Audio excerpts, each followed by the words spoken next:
Ladies and gentlemen, Samuel Bercholz, his daughter Sara Bercholz, Sara together. And I'll let them take it from here. Thank you for being here. Thank you. This is my friend Jaymee Carpenter. He's a very odd man because he has this beard, and it goes down, and I'm always pulling on it. So we become good friends because I like to pull on his beard, and we're such good friends that he asked me to come here and be the MC, even though I'm a master of nothing, and ceremonies make me very nervous on occasion. This particular ceremony, whatever we're going to call this, comes from love. And the love it comes from is love is the author, which is the creation of my friend Jaymee and my friend Lacey.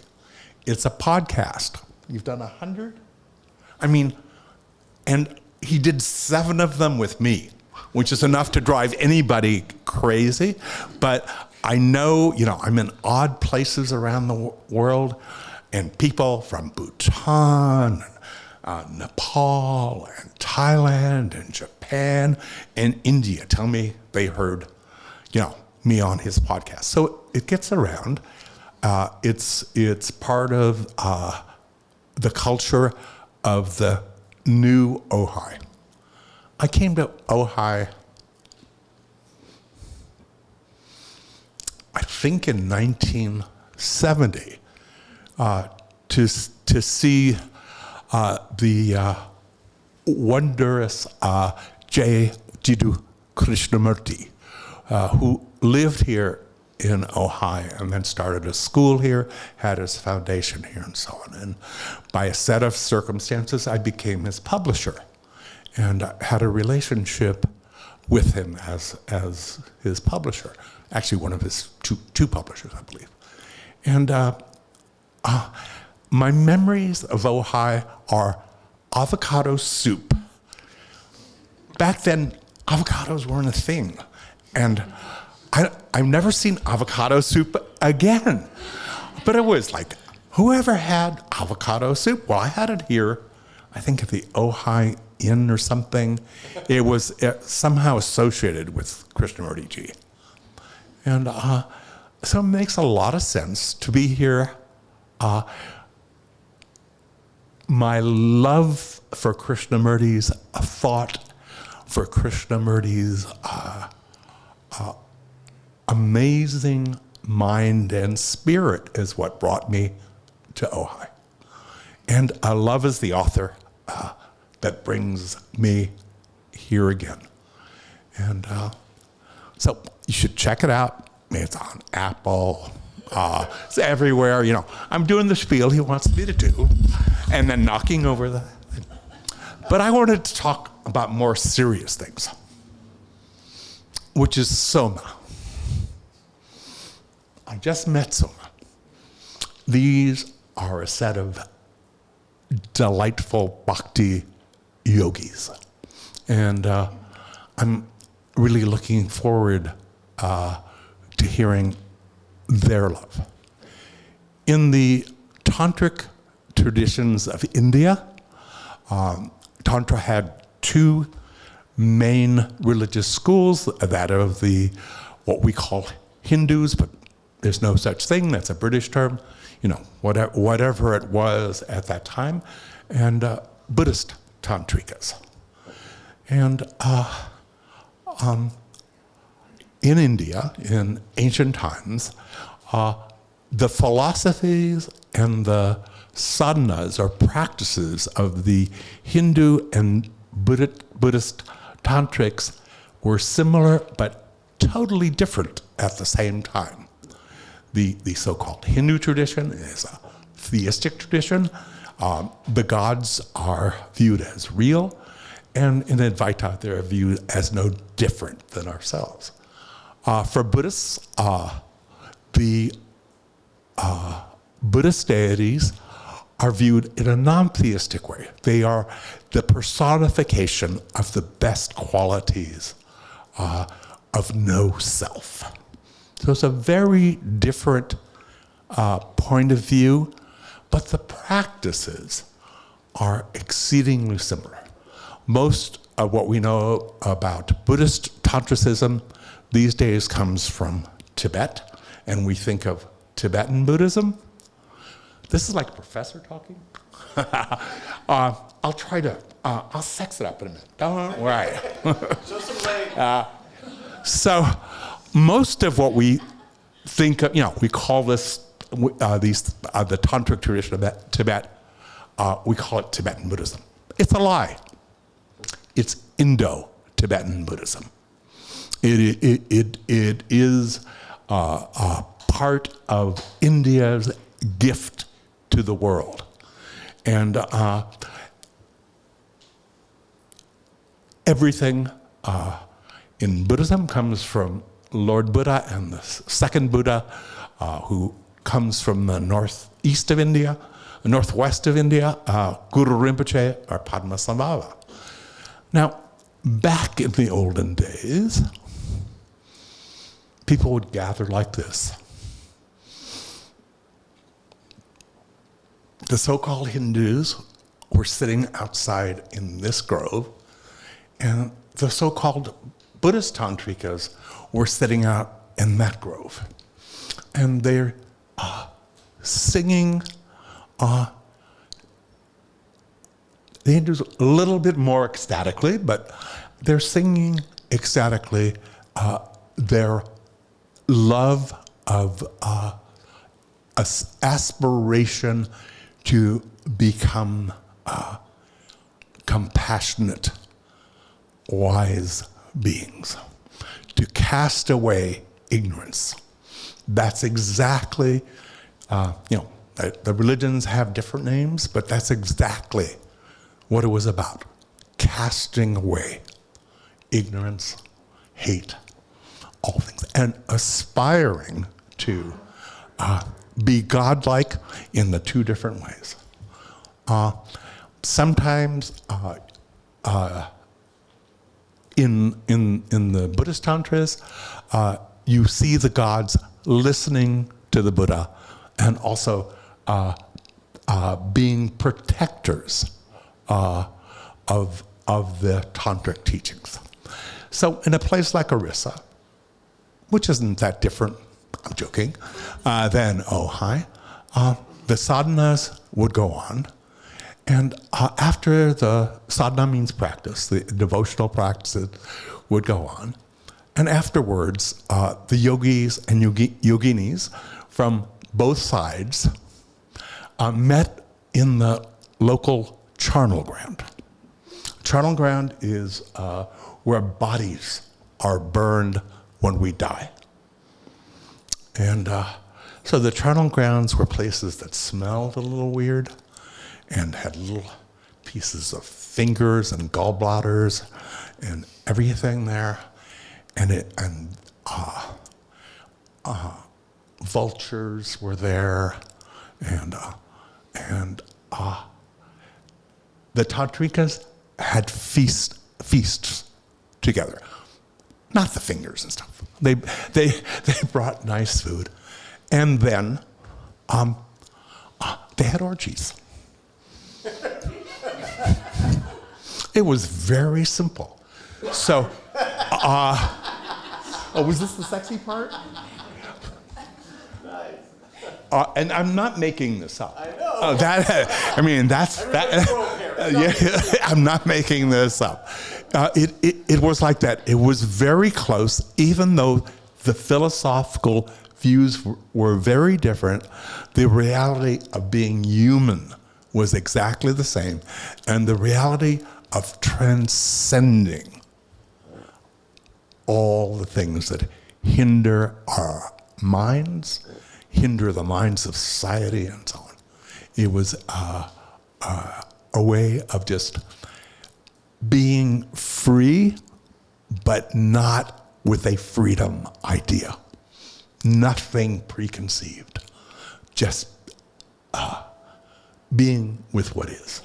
It's like that. So my hope is that these guys took enough SOMA tonight that they can be SOMA. and you guys on? Oh, okay. So be simple. Think of our ignorance. It's easy for me to think of my ignorance because I'm a very stupid man. But some of you probably are bright. But even if you're bright, you got blind spots. So think of your blind spots. Think of what you hate. Think of what really bothers you. And then you're going to let it go, but not in an ignorant manner. As an offering to the universe to let it burn. To let it burn. And the fuel is love. Love of other. Love of others. Compassion towards others. It is the best fuel that we have. So, I'm always happy if people sing their ignorance away, write their ignorance away, play musical instruments away, whatever creative outlet one has to burn ignorance and hatred, that's what we can do. Also, what burns hatred is listening.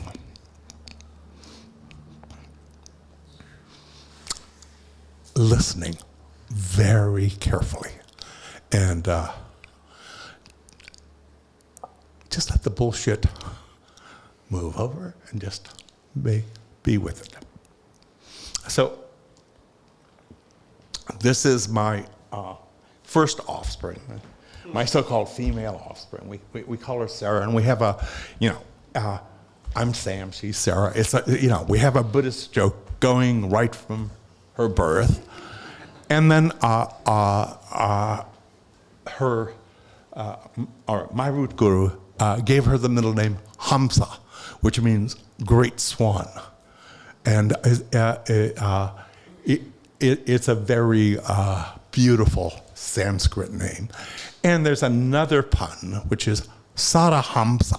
Saraha was one of the great tantric yogis of India.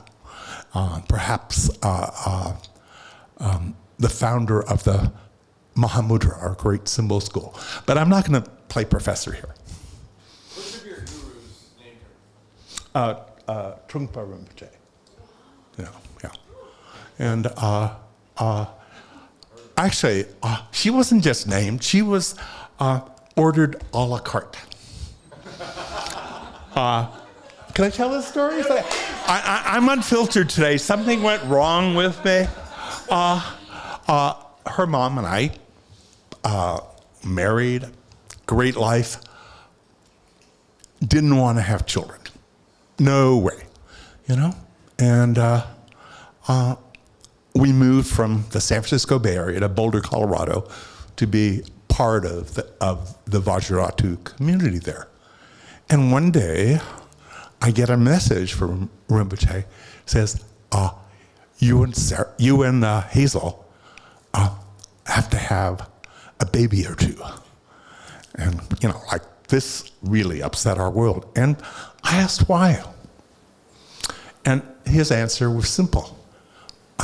Buddhists don't grow on trees. So,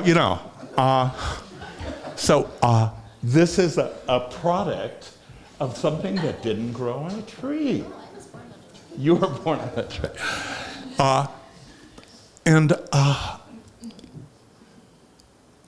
She's also a yogini.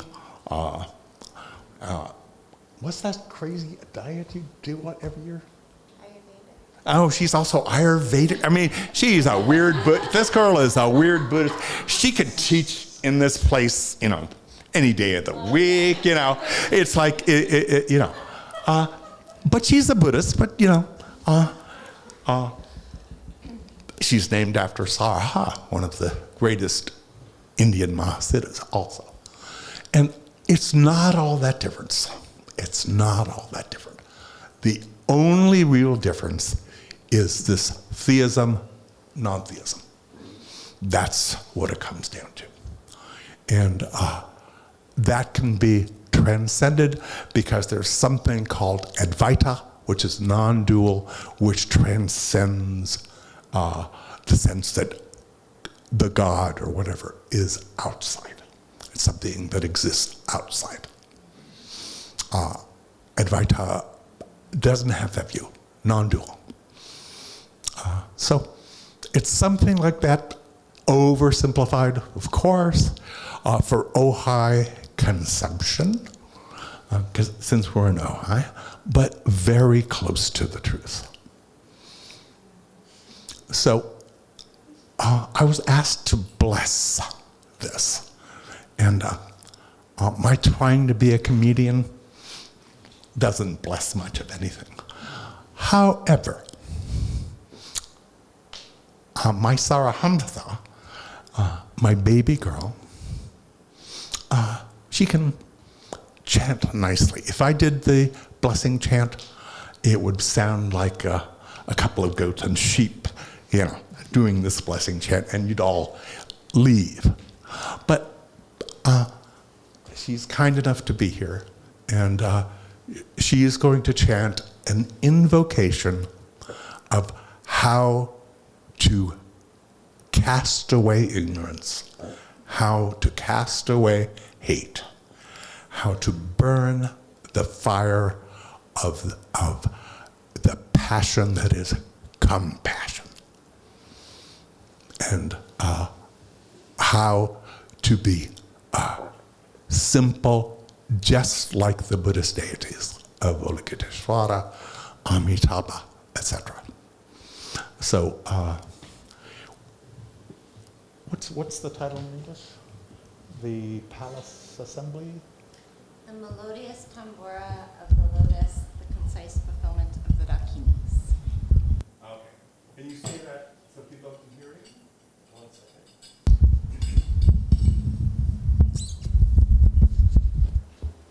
The melodious tambura of the lotus, the concise fulfillment of the dakinis. Go for it. I'm really not a singer or a musician. I just But have you guys devotion, do this every day. and I sing lullabies to my children. I apologize for my voice, but it's from my heart. Hri Tsokang De Chen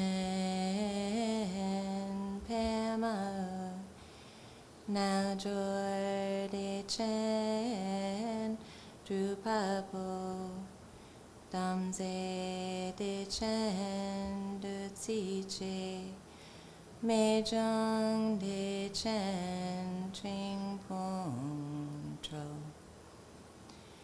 Kandro De Chen Gyalmutso Tukdam De Chen Ying Sui Kong Rikun Chapta Gumi Jor Nawataye Tukdam Kang Droa Kundu Ningjete Chenreg Ziki Tukdam Kang Cordes Ilna Tukding Sel Pamai Garwang Tukdam Kang Kilkor Tso Choing Chuyum Yeshe Tso Gel Tukdam Kang Gandro Trupe Gil Trulgar Bumtra Gandro Tukdam Kang Domi Jinle Zotrudak Damchen Chu Suk Doik Dang Kang Dorje Tepe Dam Tsi Dang Gyawe Nam Chak Chichi Shak Chinang Sangwe Barchegi Home Otselong Do So Chok Dang Tumon Drupkun Zedir Drupe Translator.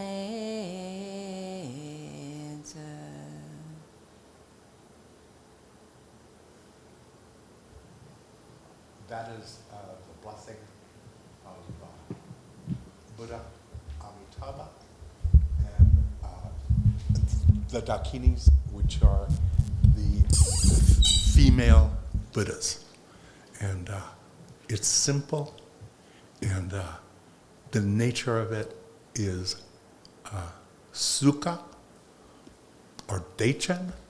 Actually, my daughter's name happens to be Sukha, her Dharma name, or Deichen, which means the great bliss, which transcends everything. So, let's get into some SOMA. Thank you. Thank you, Sam. Thank you, Sara. Samsara, everyone.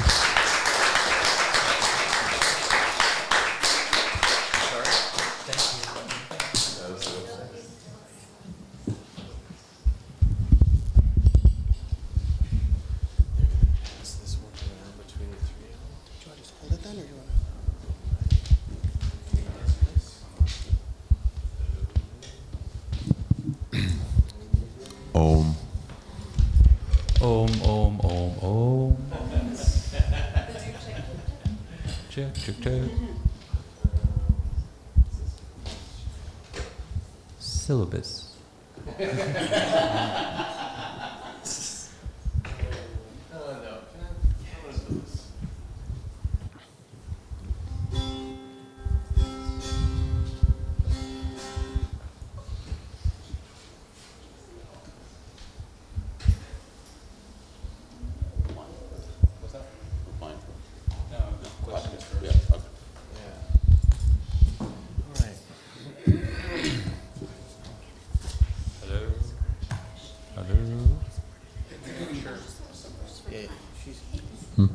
Hello, hello. So this is me. Where are we feeding back? Is it? Oh yeah, that's probably. Hello. Oh look. Check, check, check. 1, 2. No Can't feedback. cheat, can I? Check. Okay. Oh yeah, that's good. That's good. I'll face. You're out of shot, though. I'm what? You're out of shot. Am I out of shot? That's okay. Thank you, Robert Ryan, for caring about me being in the shot. It's because I'm in Los Angeles. Hollywood mindset. Everybody thinks they're a director. How's it looking over there? Chris, are we good? As good to go as we can be? Hello, hello. Maybe we can get a little more in overall in the monitor, in the Check. house. Yeah, I think I'm pretty low, Let's see. Check one. Hello? Yeah, okay. We're riding the good. fucking line, aren't Check. Well, Yeah. Oh, that's good. I think this is good. okay. All right. I'll raise my voice. No, I won't. That's. Ladies and gentlemen, my name's Jaymee Carpenter. Welcome to this evening. I want to start by just, before we get into any details whatsoever of anything, notes, thoughts, expressions, I want to just centralize the room in the idea that we could send out whatever good happens here tonight for us to all living beings in every direction, in every realm, that we could send anything from the sound being good to words of wisdom that we just heard from Sam Bercholz. And by the way, I just want to thank Sam. So that's Sam Bercholz, the legendary founder of Shambhala Publishing.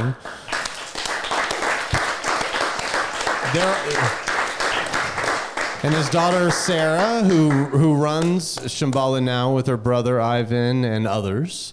But that was Sara Bercholz as well. That's Sara without an H. You know, Sarah with H's are different. They just are different. Ask any Sara without an H, and they'll tell you. You know. No. Anyway, that was really special. But anyway, so anything that we experience at all, even if it's like the sip of water when it gets hot in here, you know, that can be dedicated out to other beings. You know, and the world obviously needs it. You know, and here we are, and we made it. We made it to this moment together. I mean, think about all the times that we could have been stamped out, you know, where the universe had an opportunity to just put us out like a cigarette, and here we are. We made it this far. So what we can do with the energy created here tonight is we can dedicate it in some way. So I just invite you to do that, all right?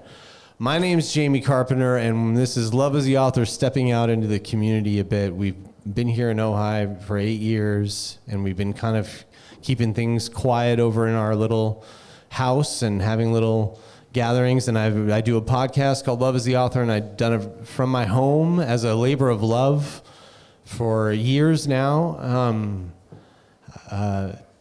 There are people that contribute to this being a thing, and nobody is financially motivated. So I'm really grateful. Every video that we've ever put out in association with this podcast has been somebody who's wanted to donate their time to help get this some of these episodes out there and stuff. And so everybody that is here tonight is motivated by love, including SOMA. You know, we're all not here for the money. You know, we're here to be together in really creative new ways, singing very old songs and speaking very old words, you know. So here we are doing this evening, and I want to thank you for getting here safely, and thanks for being here to honor everything that's going on here. I want to also thank Lord Princess Banjo, if you were here for that.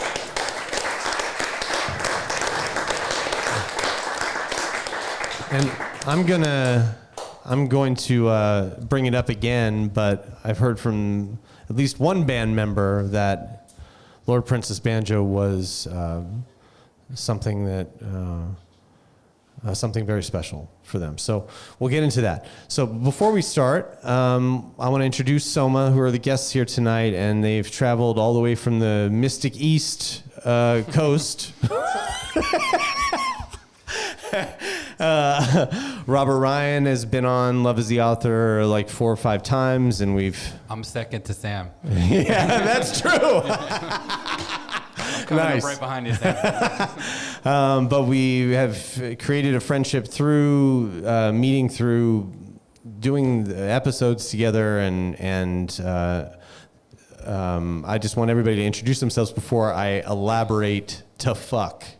Like, elaborate the fuck out of, like, I have some shit to say about you guys, but I want you to introduce yourselves first. Is this an intervention? Yeah. This is how we do interventions in California. It's a California intervention, you know, like California Sober. So Robert Ryan, I'm going to do his introduction. I'm going to let the band introduce themselves afterwards, but, you know, I first learned about him on a Vice special, and it was a series, I guess, right? It was a series. Ink Age, is that right? Tattoo Age. Tattoo Age. Never ink. Right, okay, right. Okay. Tattoo Age, and I saw, you know, the caption is something like, you know, Krishna devotee. I forget. It's just, what is it? They branded me as a Hare Krishna, Right. which is something I'll never live down. Right. Yeah. I'm a lapsed Hare Krishna. Right. You're like famous for being a Hare Krishna tattoo artist, Yeah. but you're probably a tattoo artist. Well, who knows? Anyway, I saw the Vice special shortly after, and this is, you know, the 2019, something like that.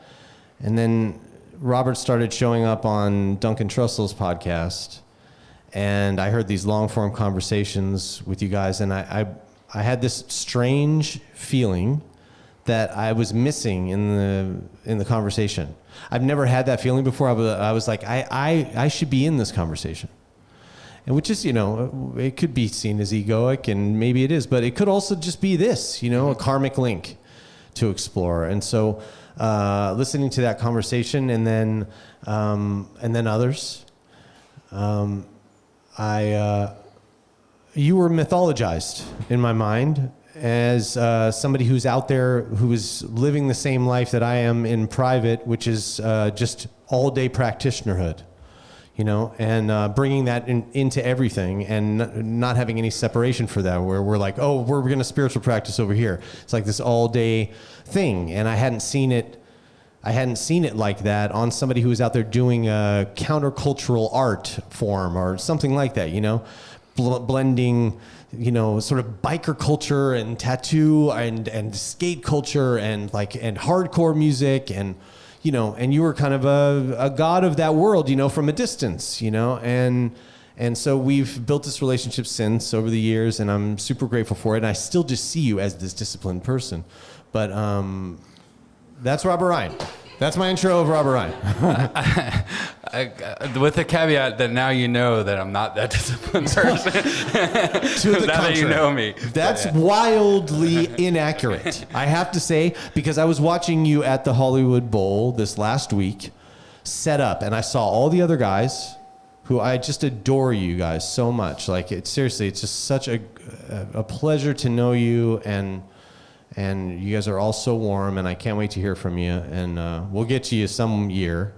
But I was watching you on stage the whole time.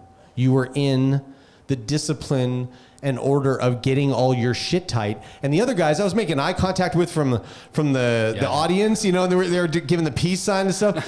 They're having a very relaxed time. That was you, wasn't it? And you just were in setting it all up. And I'm like, that's so Robert Ryan. He's just in the discipline and order, Thank you. And I didn't make eye contact with you once prior I didn't see to the whole time. Yeah. Well, anyway, it's great to have you here. And it's great to be back. Thank you. Yeah, absolutely. And I want to introduce the rest of the band. Kalpa, can we start with you? Can you work with that? Your name's Kalpa. I was born Kevin Craig. Okay. Long Branch, New Jersey. Nice. I was involved with the Hare Krishnas for 30 years. I went through many steps, and I took all the initiations and everything. Wow. Were you a teenager then? Yeah, we joined together. Oh. We joined. I joined. He bailed. So much discipline. There's just Shit, I've been proven wrong. The beginning of my, I guess, formal spiritual path was there. Was with the Hare Krishna movement. Like I said, I was involved for over 30 years. Got married in the temple, had kids in the temple, raised my kids in the temple, et cetera, and so forth. Was there a bee sting moment, sort of like with Robert, that opened up that door?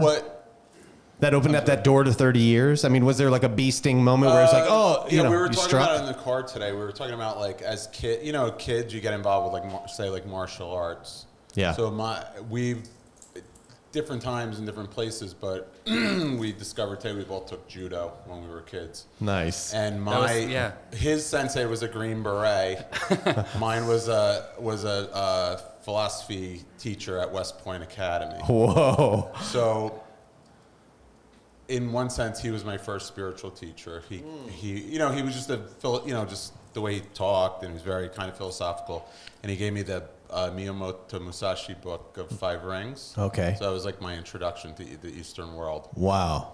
And I was. Did you take to it? I mean, I was literally a child, 12 years old. So the idea of it, the concept of the 5 elements and all that was it seemed very kind of magical, but I was nowhere at that age.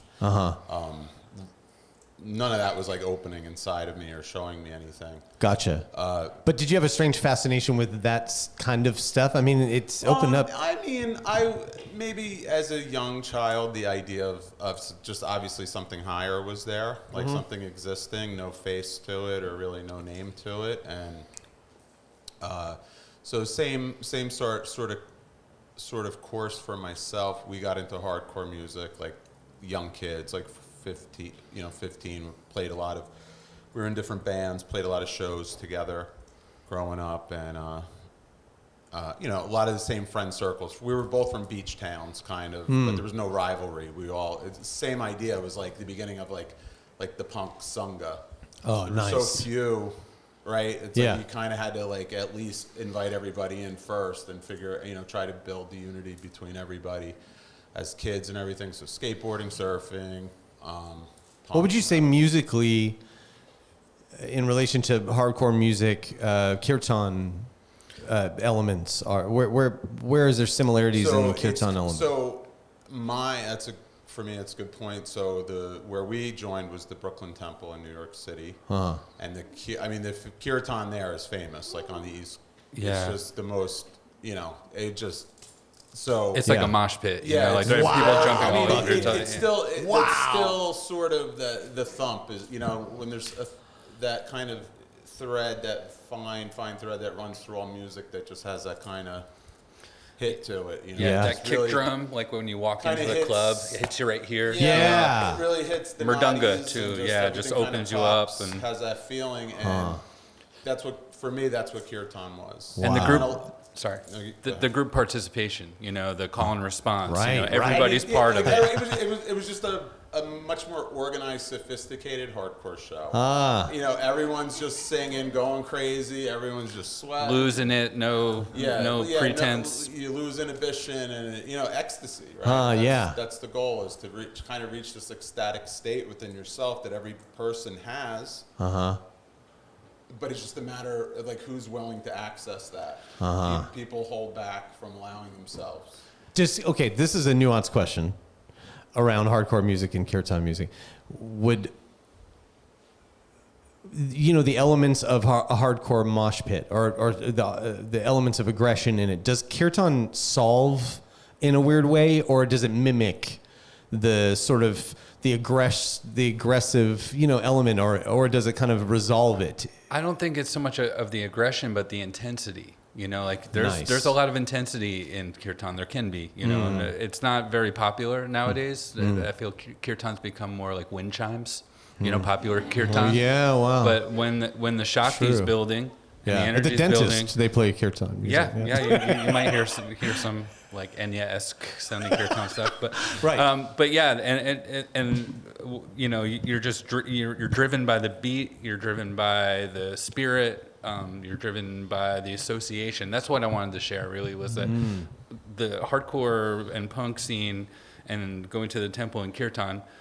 I realized it was like the first time that I'd experienced music where each person in that room was an integral part of what was happening. Every single person, where in like the traditional rock and roll setting that I'd been to some concerts as younger, you were just these like stationary heads, that paid to get in and weren't, you couldn't even hear yourself. You're being drowned out by the music, and like maybe clapter, that was your audience participation, but kirtan, every single person that's there is part of the spirit, and the essence of the divine is within all of us. Wow, beautiful. Gosh, that is incredible. And like for myself, I would say this it stirs that same emotion where you're just like, it's on.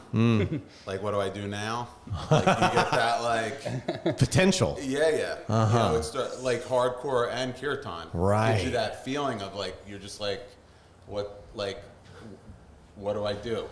How is it that kirtan took over for your love of hardcore? How is it eclipsed like it on Sam some level? Said, what I heard, I was like, oh, when he said it, is that you're looking to release something, like a part of yourself that needs to kind of go. Like you got to kind of like. One thing I learned is I call like in my own term is like self-editing. Yeah. Like Nice. It's just clicking and just putting it in like you're just. Right. Right? You're just getting rid of old files. Junk folder. Yes. Junk folder. So for me, as I got more into my spiritual practice, I was able to see that like, oh, okay, I have this, like I can just kind of start editing myself, you know, through like a self-awareness. Yes. Kind of picking up, dumping old practices for new ones, you know, patterns and all those things within the self. And I really started having these like ecstatic experiences. How do you describe that? Because there are people here and they probably saw ecstatic kirtan and they don't know what that means. I can use for an example is, I don't know her name, but Lord Princess Banjo. Yeah, Tracy. Okay, Tracy. So when I came in, so I was saying this before to Steve, it was kind of funny. So we were just over at the store getting drinks. And I come in and I'm like, oh, I saw these two girls when we were here, and I was like, oh, they must be the other band. Uh-huh. Again, so part of the whole like punk ethos, right? Yeah. You check out the other opening band. Because if you don't, you're not supporting. It's the same way that you came up, Right. So like other people like watch you do what you do. Yeah, yeah. So I was like, all right, let me go check out these. They look like nice girls, kids, or whatever. And then I come in the back, and then it's like this girl that like weaponized the banjo. Right. Like every sound that you could create out of it. Yeah. And I was just like, oh my God. So we were talking to our guy Mike, who put out Burning is Learning album. Oh, sweet. He's here? Yeah. Nice. Hey, Mike. Records. And I was just like, you guys got to get in here. And then we all came, and it was just such like, so that's what I saw in that performance. Yeah. It was just complete absorption. Right. Completely letting go and just becoming one. Yes. And that's like the perfection of mantra. That's the perfection of music. It's the perfection of asana, is when you're just so absorbed in it. And to speak of what, from our perspective of what Tantra is you become one. You are the vehicle. Like you are the yantra. You become the yantra. You become the device. Yeah. There's no difference between what's coming in, what's going out. You're just a vessel. Beautifully said. It comes to a point where the deity starts doing the worship of itself. Oh, nice. You're kind of just a channel for the mantras that come through and the So that's what come through. That sounds Kirtan right. did for me. And then when I got to a point of where I was able to see that like my bad qualities were really out, just small things in life. How do I just fix this? And for me, it was just always like, so Robert's my shamanic ceremony guru, right? I done numerous psychedelic ceremonies with him, mushrooms, ayahuasca. Amazing. And with that, I learned in those ceremonies that by the way that you purge is you have to gather all those things in yourself. You have to push them out at that moment of whether you're vomiting or you're peeing or you're pooping, because those are parts of the ceremony that it's not sickness, it's actually wellness coming, because you're removing, you have the opportunity to take all those things. If you have a fever and you get sick, put all your worst thoughts, all your worst intentions, when you're throwing up, when you're when you're doing, because it's with the intention of your mind that you have to first be willing to release all those things. You have to want to actually let go of those things. So kirtan it's a very, like, for myself, it's just a catharsis. Beautiful. I always, whenever we do kirtan, I try to put at least one thought, something that's in the catalog of just garbage that I got laying around that I got to get rid of. I might have to throw it. It's like a bed. You can't put it all at the curb at once. It's like, Bulk pickup. Yeah. So is the ecstatic part like in the strong neutralizing of, like, the force of neutralizing? Is that the ecstasy? Is that the ecstasy of purification, the energy of no? For me, the ecstasy is literally just allowing it to come in and let it do its work. Okay. It's just The allowance itself. They say dance like nobody's looking or nobody's Gotcha. watching. It's got to be that with the singing. In the beginning, it may even feel to yourself as performative. Yeah. But you don't know what it feels like, so don't judge what you're experiencing. Right. Because a lot of people actually can go beyond themselves, even if it's just for a moment. Yeah. And they get scared, and they feel embarrassed, or they feel Yeah. It's kind of like when you're trying to do something and you become aware of what you're doing and then you make the mistake. Yeah. You know, but when you're just doing it consciously of just trying to do, not putting too much of, not letting your head get in the way if the heart's guiding it. Right. So Right. that happens in Kirtan with the people in the crowd who are chanting and the people who are performing the Kirtan too. Beautiful. Beautiful. All right, let's. I saw the other guys. Well, yeah. Well, we're gonna pass over to Stephen. Stephen has informed me ahead of time that he said I'm a fan of the podcast and I'm nervous about I don't want to cry tonight. Good luck. So I thought it might turn into a therapy. So. Well, Stephen, how do you come into the picture here with the group? Say that again? How do you come into the picture here with the group? Where do you come into the it sounds like these two have this long history. Are you a part of that long history? Yeah, well, funny. I also had my first introduction to Bhakti and Krishna consciousness in 1990.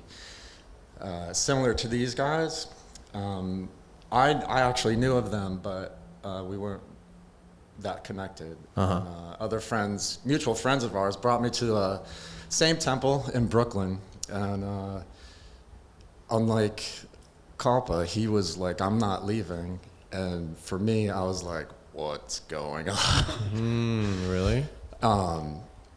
Yeah, I was 16 at the time, and I had no idea who I was, how to even communicate with people, and very shy, very anxious, and got to the temple. My friends just left me, and I felt frozen. Oh my God, what's going on?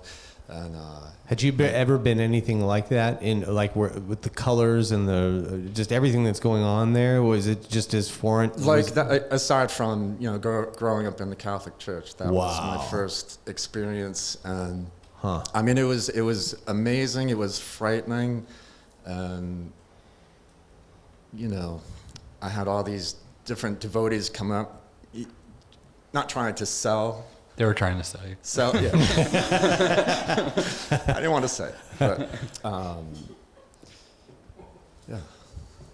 But that sell that goes on is because they think they've found something really good, right? I mean, Right, it's right. like So- it's well intentioned. Yeah, so I mean, basically that planted a seed in me, and the Hare Krishna Maha Mantra became a theme throughout my life for a while, and then getting into hardcore music as well.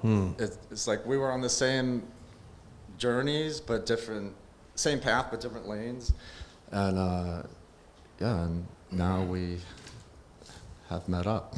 Okay, I hate to do this to you, but I do want to know: are there specific events that you can think of that mantra has gotten you through? And without it, you wouldn't have made it? I'm sorry again. I apologize.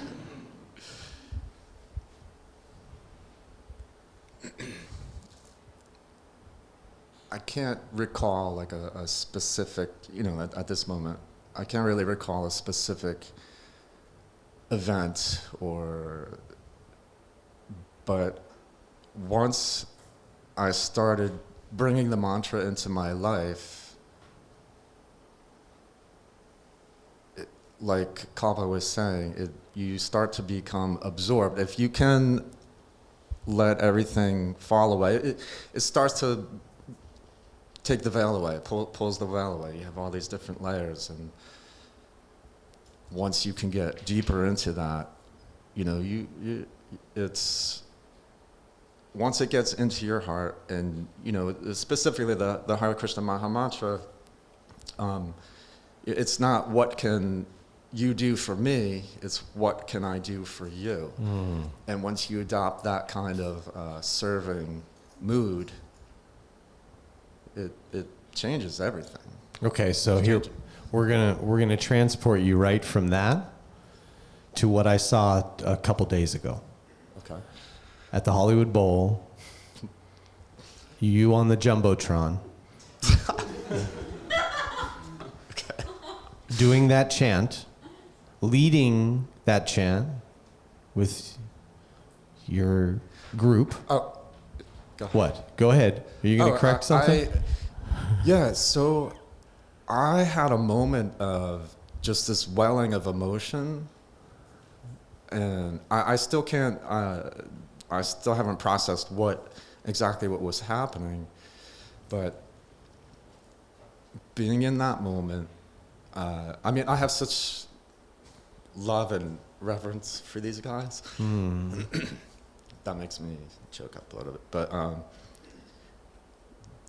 it was just, I just felt the deepest gratitude. I don't feel like any of us were up there with any kind of ego, and to be able to share that with such enormous amount of people.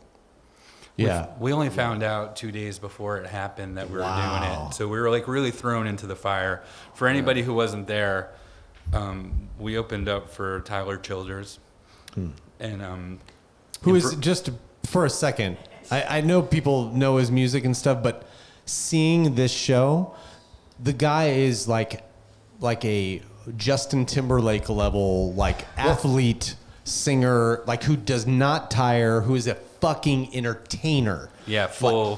One of the best shows I've ever witnessed. One of the best shows I've ever witnessed. Totally. And it was I was new to Tyler Childers, and I was just like, this person is a force. He deserves everything that's coming to him. And it's deep and beautiful, and he's using this moment in his life while he's working with Rick Rubin, and they're about to put out stuff, and he's using this window to shine a light on kirtan music. And not only that was enough. I mean, hearing about it months ago when Robert told me, he's like, hey, we're playing the Hollywood Bowl. We're opening it for Tyler Childers. I was like, what the fuck? He goes, do you want to come to the show and do a podcast with us? And I was like, this is the life that I want to live. Yeah. Like, I want to get calls like this, you know? And so, yes. And so going there and seeing it is one thing. Seeing you guys open, it was kind of like I was watching and I was going, from the audience perspective, I just have to say, there's cowboy hats everywhere. And the cowboy hats are fucking nodding.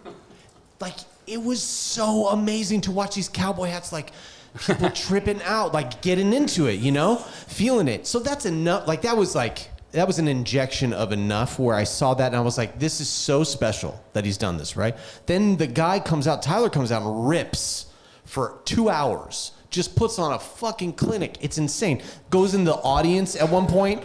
Like, he's like way up in the audience playing for people directly with, like, surrounded. It's so nuts. And he's perfect. Every note is perfect. Everything that he's doing.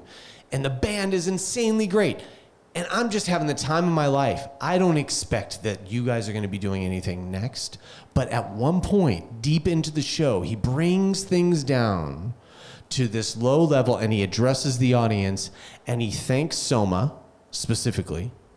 And I'm watching and I'm like, I'm going, I've known this guy like 4 years now, something like that, 3-4 years.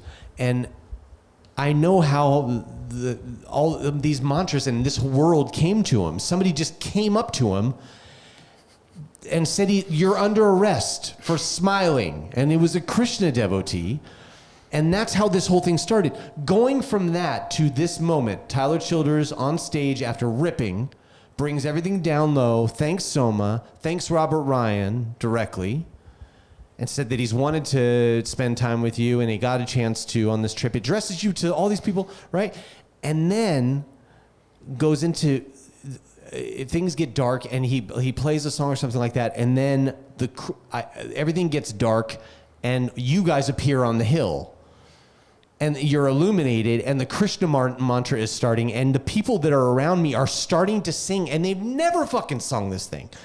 And they're starting to sing it. And it's like the Hollywood Bowl has been turned into a gigantic antenna that Tyler knew that we could turn this place into a thing that sends love out everywhere with this mantra that nobody knows here, that is a seed that's being planted in these future people, just like with you. Yeah. And just like all of you, you know? And he used it as like a spacecraft or like an antenna to just send out this love. The whole place is blue. He's made everything blue in the place. And he's focused again on SOMA doing this chant at a time where there's fucking helicopters going over the bowl. It's like right over there that riots and shit are going on. People are, you know. So he's using this moment. What is that like? And I have I have my eyes on you. You're not getting forgotten. But you can start, Stephen, just from originally hearing the mantra to that moment, right? Were you kind of hip to that also, that this moment's being used as like a broadcasting? Definitely, and there was also a full moon, right. So we're under the full moon. But I have to say, you know, very different for us because we're trying to coordinate sound from right. the stage that's, you know, and there's a delay a couple hundred yards in front of us, and we have these ear monitors in and we can't hear ourselves, so you know, so it's just trying to be like, all right, we're in time, we're in key. Isn't that funny? It's like the moment right. that you've been waiting for. It's like you can't even enjoy the moment exactly because you're paying attention to the sonics of it, right? And you know, there's a little bit of it's Tyler Childers, you know, basically we're serving him, and you know, and not it's serving the greater greatness. Wow, man, far fucking out. It was unbelievable. But I mean, aside from that, it was fucking insane.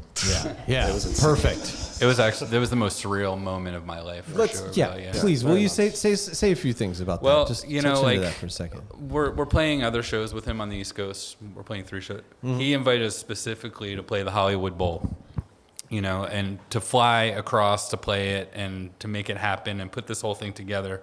It just took a lot of work and effort, and we had to really, you know, just really, you know, pull it together to come out here. And like, then when we land in the riot, you know, and wow. that's happening. So I'm having this like kind of existential crisis of like, should we even be doing this right now? You know, is this even going to happen tonight? And every single person I talked to that night said, thank you, we needed that. Wow, yeah, totally. You know, and like to be able to chant the holy name with 18,000 other people was just like, that's a once in a lifetime experience. Totally. I had a once in a lifetime experience in Kumbh this year. You know, like right. These once in a lifetime experiences are starting to accumulate. So I'm starting to, you know, maybe who knows what's going to happen tomorrow, but right. you know, so I really felt more connected than I had ever felt before with my brothers and sisters in humanity, you wow. know, and having him ask us to do that was an access point. And it all started from him wearing my sweatshirt yes. at Red Rocks, and then someone tagging me in a photo, and then all of a sudden I'm talking to this guy. Right. So it's like, yeah, the series of random circumstances, which aren't random circumstances at all, that it's the arrangement of the divine, you know. Yeah, you and I geek out on the occult in LA and the mysticism around the West Coast and all that. We geek out on that in conversation a bunch, and we talk about these access point moments all the time. And to sit there with you, I mean, we've talked about it on the podcast, all these moments for other people. And I was there witnessing one that you were a part of that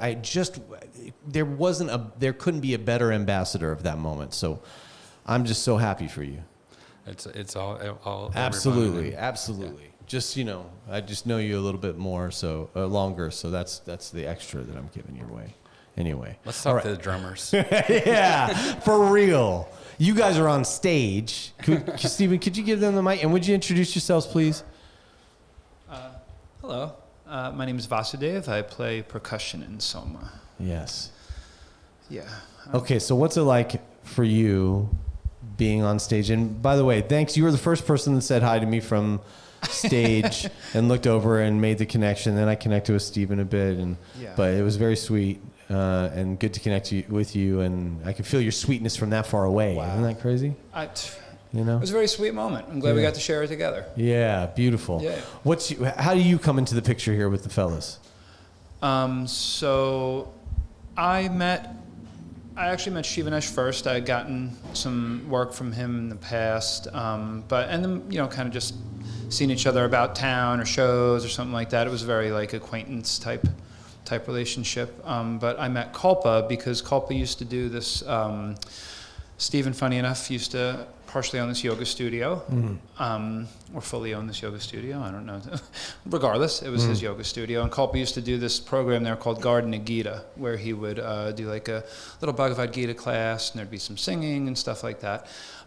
So I kind of grew up doing a lot of like mutual aid work and activist work in the community. So I was doing a food share at a train station in Asbury Park, where we used to get together every Sunday and give vegan food to anybody that may have needed it, and resources and things like that. So one of the other guys there was like, oh, you're into all this kind of Eastern stuff. Like, I know a guy right at that yoga studio up the street that's doing this class. Like, let's check it out. And I was like, okay, cool. Like, you know, so we went over, and I walk in, and I have this like crazy moment where I see Kalpa sitting. I'm going to this Hare Krishna program, and I see a guy in like army pants and like a Cro-Mags t-shirt. Nice. That's like talking this, philosophy. And I was like, whoa, like, I felt immediately disarmed because I recognized myself a lot and just him physically. So I sat and I enjoyed the class, and something resonated with me there because, Kalpa speaks a lot in the second chapter of the Bhagavad Gita in those classes. So I had the book. I received the Bhagavad Gita probably a decade before from devotees in New York, and I read it, and that's all I did. I just read it like a book, cover to cover, and put it down, and didn't really know what I had just read. And but I knew I liked the ideas of it, and Kalpa would speak about the second chapter specifically, and that chapter is contents of the Gita summarized. So he was saying, basically, he's like, why don't you try rereading the second chapter? It's exactly that, the contents of the Gita summarized, and just digest that. So I did, and it had a very profound impact on me at that time. Would you recommend it? Bhagavad Gita, absolutely. I mean, there's many translations. The access point going in through the way that you did. Yeah, I think I think there's many things that resonate with many people. The Bhagavad Gita, for me, is probably my most near and dear text to my practice. So yeah, I definitely would recommend it. But nice. So you have a music background at all? What was that? You have a music background at all? Yeah, just like these guys, I grew up in punk and hardcore and hip hop and things like that, but a little bit different generationally. So I'm about like 10 years behind them in that. So I was less involved in like the Krishna core thing. That really never pervaded my musical lived experience at that time. So,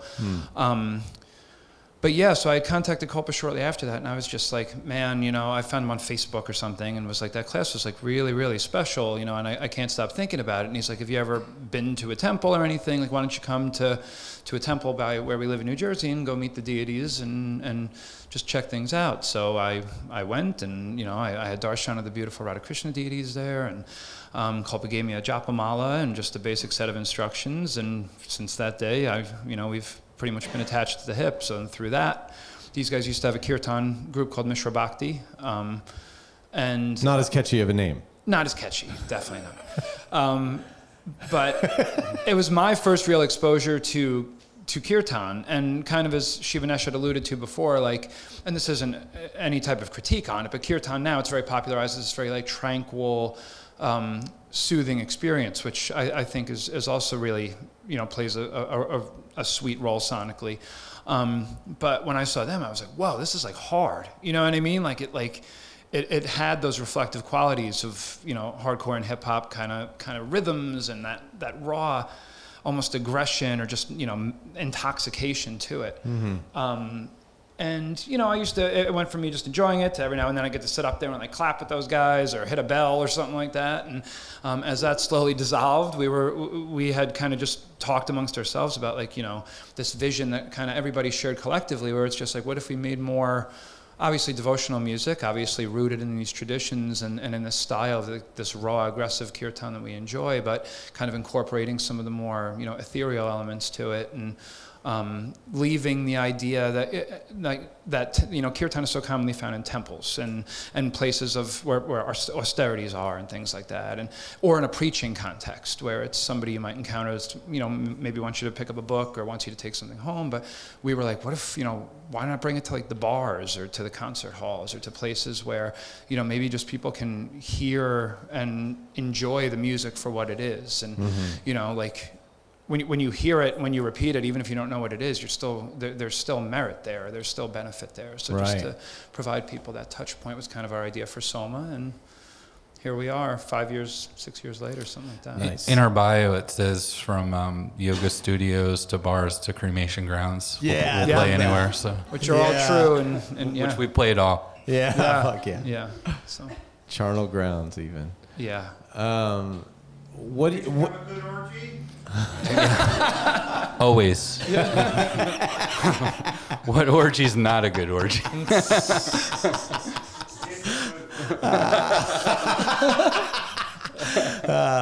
Hey, if I had to embarrass you, unintentionally, but to get to the root of something, what if you had to focus on what it is that you in your individual expression brings to the group? You are the rhythm, and it's a very powerful rhythm, and you're excellent. You're great. And there was a moment where I saw Tyler just like looking over at you both, and you guys are on stage with him, and he's like grooving with you, and that was a trip to watch. And I was really trying to pay attention to put myself in your shoes. But what do you feel you bring to this particular group?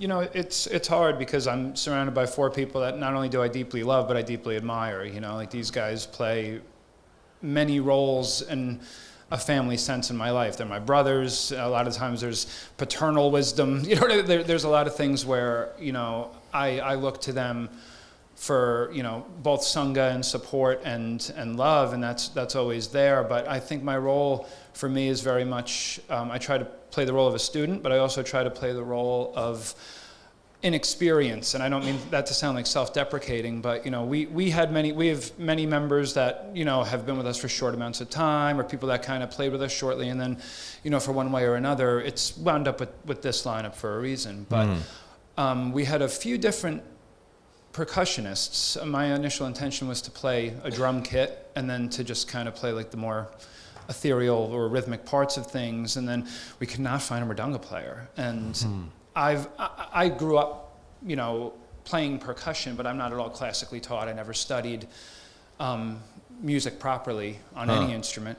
So I was like, you know what, man, like I'm just gonna figure this out. And I learned mridanga by basically I would go home, I would put on like, I remember trying to play along to like Return of the Boom Bap by KRS-One on mridanga. And I would just sit there and I'd be cool. Like, because those like hip hop rhythms were to me like the parts of kirtan where I was like, oh, like this is just like a hard beat. You know what I mean? And I always get made fun of in another satsang where when I'm playing the drum that it sounds like hip hop, Right.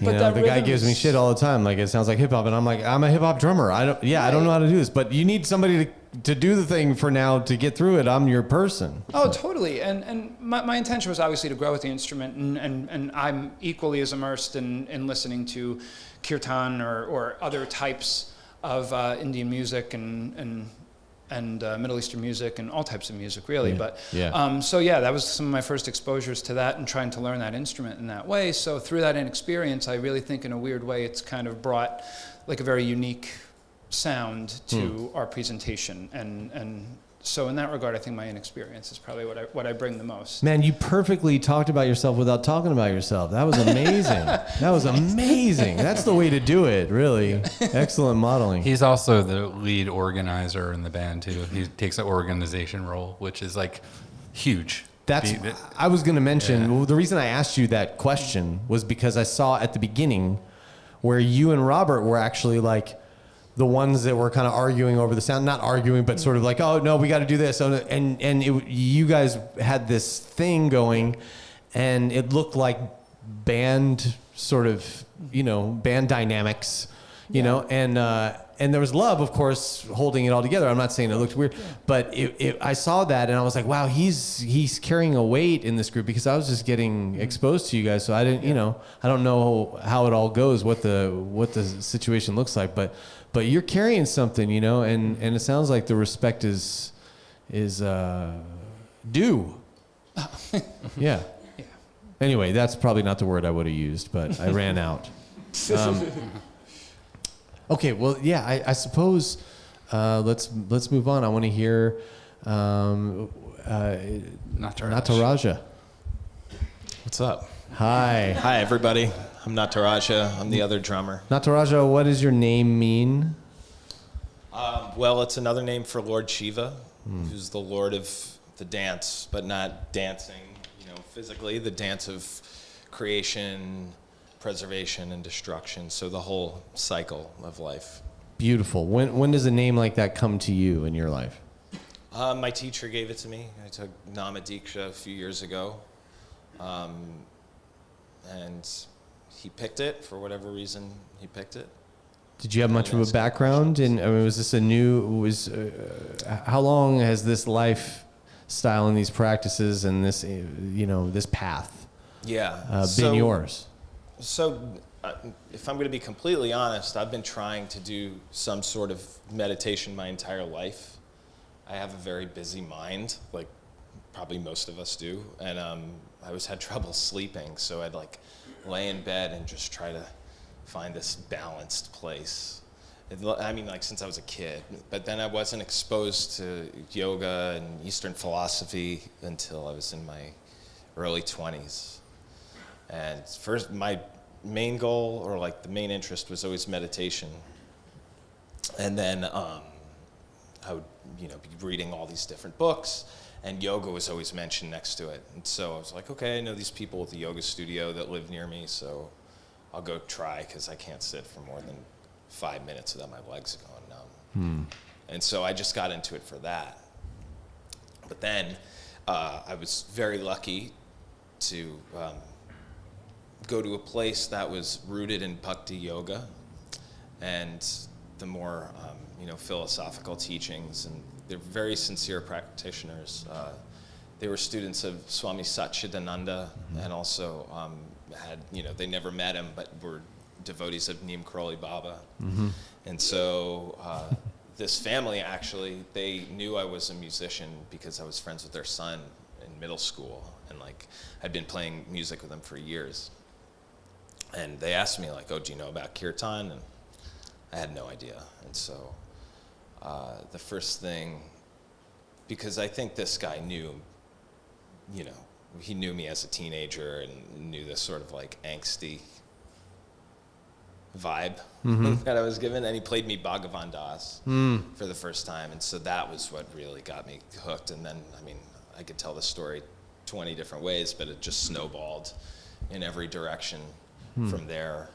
Yeah. How do you collide with these guys? So I had been practicing kirtan with another friend of mine for quite a few years. And then Is this Brooklyn also? What's that? Is this Brooklyn? No, North Jersey. New Jersey. Oh, okay. No. Oh, okay. Yeah. Yeah. The other Brooklyn. Yeah. So I was doing kirtan with a friend of mine for quite a while, and I found out about this temple in South Jersey where they practice, like every Tuesday night, they have a satsang where there's tantric puja and then kirtan and prasad, and I was like, all right, I might as well go down there and check it out.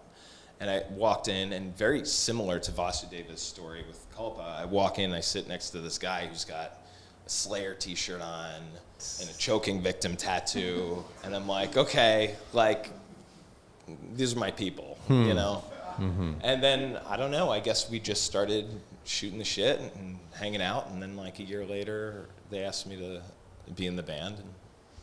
Did you ever have big aspirations? I mean, how far out of the world of your imagination was the other night at the Hollywood Bowl? I mean, it was pretty far out. I've, like, even as somebody who's been, I haven't been like a career musician, but I've been playing music and touring for, you know, a good part of the last, like, I don't know, like 20 years almost. Yeah. But I never expected to do anything like that. And so whenever it would come up in conversation, I felt kind of silly saying like, oh, we're playing the Hollywood Bowl, because it's just so out there. It sounds kind of silly. Yeah, we'd go into stores and be like, oh, we're here, we're just playing a show down the road. And they'd be like, where are you playing? And we'd say the Hollywood Bowl, and people were like, They're like, what? Yeah, that's a fun time to People use that. couldn't believe it. yeah. Oh my Lord. He's also in a very popular band. Like he out of any of us, this guy is playing music more than any one of us, and he plays in a very popular band too. So. Oh wow, nice. Yeah. What's the band? Natural Child. Natural Child. Okay. Yeah. Sweet. Oh, So Natural that's like Child. a rock and yeah, roll right, band. right. Yeah. Huh, that's cool. I've heard of you. Cool. I'm not one of the original members of that band either. Okay. But, yeah, I've been playing with them for about 12 years, and it's an interesting experience being like playing on stage for performance, and then I mean, look, like no matter how you slice it, like here we are, and here you all, and we're the band, you know. But we're doing. I mean, we're trying humbly to do our sadhana as well. This isn't just getting up there and like, you know, shaking our hips. It's like, this is a very deep practice for every one of us. And it doesn't always look like this. It happens very quietly at home, probably most of the time. So it's a very interesting sort of situation to be in. Yeah. Because there's these samskaras, you know, of performance. But then also I'm like, remember why I'm here, remember what we're doing. And what we're really doing is to, there's so many ways to say it, but serve God. Yeah. Who God is, what God is, and what service is, that's a whole other conversation. But essentially, we're here to serve. It's a good time to be in on the joke in a moment like that, you know, of just like, wow, like, you know, everybody's going to see this as performance, but we know what it is to us. Yeah. And, you know, just in that moment, you could take that too seriously. You know, totally. And ruin it. Ooh, yeah, totally. It's like that thing we were talking about earlier. When you start thinking about it, that's when it starts falling apart. Yes, yeah. Right. Because then the mind starts guiding rather than the heart. Yes. You know, or the soul. You know, and the mind's got all kinds of hay to make in the process, and imposter syndrome, and ego, and self-conceit and self-deprecation, which are the two demons that Shumba and Nishumba that get killed in the Devi Mahatmyam. So like, you know, these are demons that exist, asuras that they're called in the Sanatana Dharma, that exist in each one of us. You know, so every time we play kirtan in front of people, or if it's just us, we're going to battle. Wow. You know, and like, you can feel it. Yeah, you have to, you know, because if you just get up there and start thinking that you're someone special, rather than what you're doing is actually special. Yeah. You know, it's not, we're not special. It's the mantra is special. Right. You know, so. Do you guys all feel that it's something though that you're probably going to be, you haven't maybe even unpacked yet? Like, oh yeah, I'll be processing this for like at least 15 more lifetimes. Definitely. Nice. Can we just, I thought it'd be fun to just yell out from the audience, shows that you've seen at the Hollywood Bowl before. Just who have you seen at the Hollywood Bowl? Yell out. Who else? Al Simon. Willie Nelson. Cigarettes. Nelson.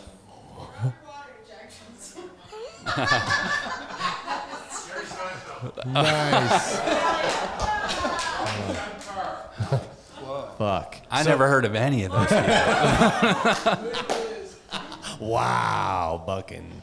Yeah, I mean, it's like, you know, growing up on the East Coast at Yankee Stadium, the Hall of Heroes, you know, like I felt like we were in like the Hall of Heroes of music, you know. Yeah, like, totally. And when we go in the back room, there's a picture from 1924 of the Hollywood Bowl when it was constructed, and like, you know, people in their hats, you know, like old timey looking, and it's like, but I saw it in that photograph. I'm like, this place is an instrument. I got this. I was like, oh, this is a speaker. Huh. It's shaped like a speaker. Right. It's perfect acoustics. It's cut into the mountain. It's resonating with the mountain. I was like, oh, we're playing inside the spaceship, you know, basically. So, Holy shit. yeah. And once I saw, I was really lucky. I got to see that before we played because it made it much more comfortable to be in there. You know, No I was like, kidding. oh, yeah, well, we can land the craft. So you were hip to it being like I've been calling it an antenna or whatever. Yeah, but yeah, the potential of that. Yeah, and it was funny. There's these 3 lights across the back, and they're on these poles. And if before they were lit, they looked like 3 tray stools with the Damaru, like, you know. So it was like the you know, Brahma, Vishnu, and Shiva. You know, the Trimurti. You know, like on the mountain. And then I was thinking about Calvary too. Wow. You know, I was thinking about Christ. You Yes, know, of course. And the 2 thieves. So yeah, it was. Way of the Triune God. Yeah. One of Tyler's songs. Well, I think we should hear you guys. Yeah. It's probably time. Yeah, and it's really amazing. Thank you. Right now, the sun's coming down. You know, sun is setting, and this is a Sandhya, so this is like a very potent time to be playing music. So. Perfect. Hey, thank you all for being here. Thank you. And we're going to